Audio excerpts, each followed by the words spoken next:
Assalamualaikum warahmatullahi wabarakatuh. Perkenalkan, nama saya Nida Siti Nabila, NPM 1009030317209 dari kelas Riset dan Seminar Manajemen Keuangan kelas B. Di sini saya akan mempresentasikan hasil proposal riset saya, yaitu yang berjudul Analisis Perbandingan Profitabilitas Perusahaan pada Industri Manufaktur Rokok yang go publik di Bursa Efek Indonesia sebelum dan sesudah adanya rokok elektrik. Studi pada industri manufaktur rokok yang go publik di Bursa Efek Indonesia periode 2012 hingga 2018. Bab 1. Latar belakang. Semakin pesatnya perkembangan zaman, semakin besar pula persaingan yang dihadapi oleh sebuah perusahaan. Meningkatnya perkembangan membawa dampak meningkatnya pula teknologi serta inovasi dan ide-ide baru yang mampu menjadikan kekuatan ataupun ancaman yang dihadapi perusahaan khususnya di Indonesia.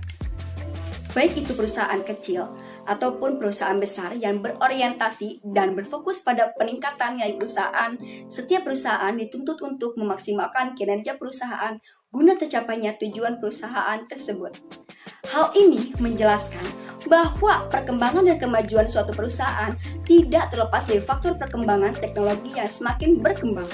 Selain dari faktor kualitas, manajemen yang juga memberi pengaruh besar demi tercapainya setiap tujuan perusahaan, maka dari itu dengan kualitas kinerja manajemen yang baik, perusahaan akan mampu berkembang teknologi menjadi sebuah kekuatan pendorong bagi perusahaan untuk mencapai tujuannya sesuai waktu yang telah direncanakan. Rumusan masalah: bagaimana perkembangan industri rokok yang go publik di BI sebelum adanya rokok elektrik? Yang kedua, bagaimana perkembangan industri rokok yang go publik di BI sesudah adanya rokok elektrik? Dan yang ketiga, apakah terdapat perbedaan return on asset, return on equity, dan net profit margin terhadap industri rokok yang go publik di BI sebelum dan sesudah adanya rokok elektrik? Tujuan penelitian yaitu yang pertama, perkembangan industri rokok yang go publik di BI sebelum adanya rokok elektrik, perkembangan industri rokok yang go publik di BI sesudah adanya rokok elektrik, dan yang ketiga, perbedaan return on asset, return on equity, dan net profit margin terhadap industri rokok yang go publik di BI sebelum ada dan sesudah adanya rokok elektrik. Manfaat teoritis. Manfaat bagi praktisi yaitu sebagai modal tambahan bagi calon-calon pengembang pendidikan dan praktisi khususnya di jurusan manajemen konsentrasi keuangan dan di jurusan konsentrasi lain yang berhubungan. Kegunaan bagi perusahaan untuk sebagai masukan dan bahan pertimbangan perusahaan dalam meningkatkan kinerja, keuangan, dan harga saham perusahaan, serta evaluasi bagi perusahaan setelah mengambil tindakan strategi pengembangan usaha dengan adanya persaingan. Manfaat bagi penulis untuk mengasah kemampuan penulis dengan implementasi ilmu yang dihadapi selama belajar di bangku kuliah dalam rangka memenuhi persyaratan untuk memperoleh gelar sarjana, yaitu S1. Bab 2. Landasan teori. Rasio keuangan berguna untuk melakukan analisa terhadap kondisi keuangan dan menilai kinerja manajemen dalam suatu perusahaan. Laporan keuangan melakukan aktivitas yang sudah dilakukan perusahaan dalam suatu periode tertentu. Aktivitas yang sudah dilakukan dituangkan dalam angka-angka.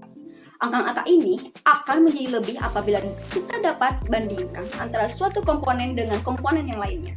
Setelah melakukan perbandingan, dapat disimpulkan posisi keuangan suatu perusahaan periode pengertian profitabilitas. Menurut Brigham dan Houston 2006-107, yaitu profitabilitas adalah hasil bersih dari serangkaian kebijakan dan keputusan. Profitabilitas dapat ditetapkan dengan menghitung berbagai tolak ukur yang relevan. Salah satu tolak ukur tersebut adalah dengan rasio keuangan sebagai salah satu analisa dalam penganalisaan kondisi keuangan, hasil operasi, dan tingkat profitabilitas perusahaan. Jenis rasio profitabilitas yang dipakai penelitian. Yang pertama, return on asset. Return on asset biasanya menunjukkan laba bagi perusahaan, di mana rumusnya yaitu ROA sama dengan laba bersih setelah dipajak per total aktiva. Yang kedua, return on equity.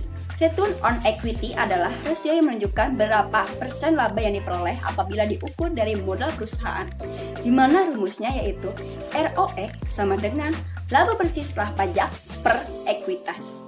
Dan yang ketiga, net profit margin adalah ukuran profitabilitas perusahaan dari penjualan setelah memperhitungkan semua biaya dan pajak penghasilan, di mana rumusnya yaitu NPM sama dengan laba bersih setelah pajak per penjualan bersih. Hipotesis. Hipotesis yang pertama yaitu HO sama dengan tidak terdapat perbedaan kinerja keuangan return on asset pada industri manufaktur rokok yang go publik di BEI sebelum dan sesudah adanya rokok elektrik. HA sama dengan terdapat perbedaan kinerja keuangan return on asset pada industri manufaktur rokok yang go publik di BEI sebelum dan sesudah adanya rokok elektrik. Hipotesis yang kedua, di mana HO sama dengan tidak terdapat perbedaan kinerja keuangan return on equity pada industri manufaktur rokok yang go publik di BEI sebelum dan sesudah adanya rokok elektrik. HA sama dengan terdapat perbedaan kinerja keuangan return on equity pada industri manufaktur rokok yang go publik di BEI sebelum dan sesudah adanya rokok elektrik.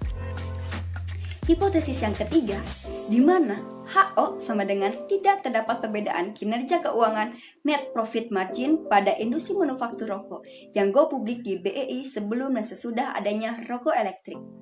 HA sama dengan terdapat perbedaan kinerja keuangan net profit margin pada industri manufaktur rokok yang go publik di BEI sebelum dan sesudah adanya rokok elektrik.